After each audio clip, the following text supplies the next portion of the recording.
Welcome viewers to another session of my math class. I said knowledge is power, knowledge is important.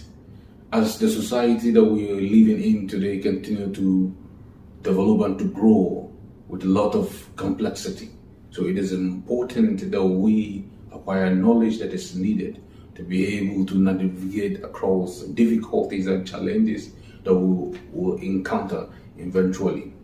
So I say knowledge is very powerful. So here we're interested in mathematical knowledge because we know it's very important in school, business, wherever you find yourself. It is very, very important. And there's another problem I have discovered, that a lot of students encounter difficulties while solving word problem, because it's difficult for them to navigate through the words to represent or to find the unknown, which is always in the word problem. And there's a typical example here. We're trying to use algebra to solve a word problem. And the question says the sum of 5 times a number. We don't know that number.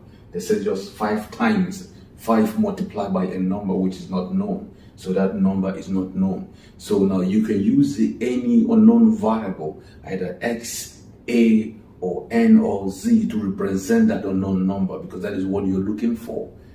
Right, that is what you're looking for. And they said, and 4 less than 8 times that number, right? So 8 times that same number. So 8 times that same number which is not known.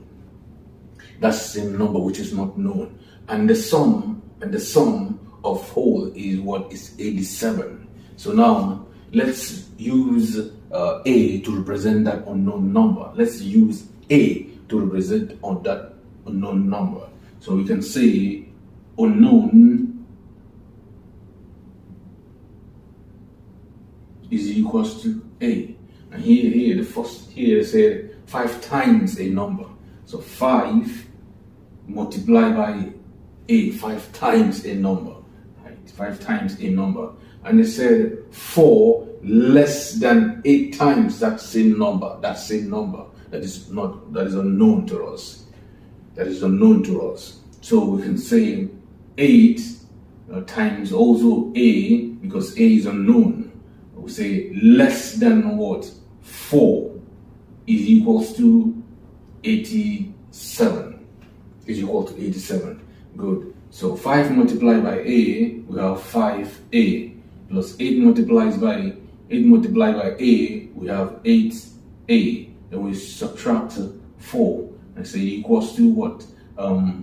87. So when we look at the left hand side of this equation, there are 2 things that are common here. There's a constant and an unknown variable here. And here there's a constant standing on its own. So these 2 look alike. So we just collect the like terms together. So we just add them together. So if we add in this and this will become 13a subtract 4 is equals to 87. So we have unknown, we have constant here.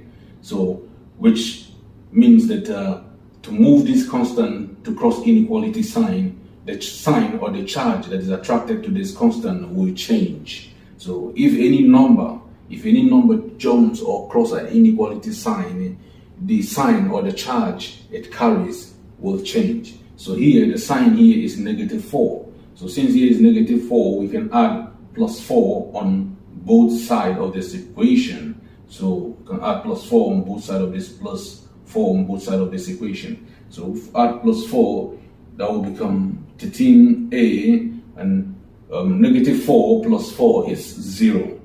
It's 0. So equals to 87 plus 4. 87 plus 4.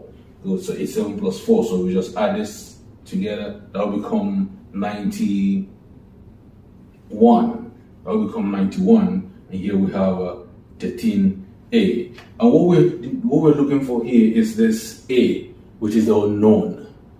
So the only way to isolate this a to find what it is by dividing both sides of this equation.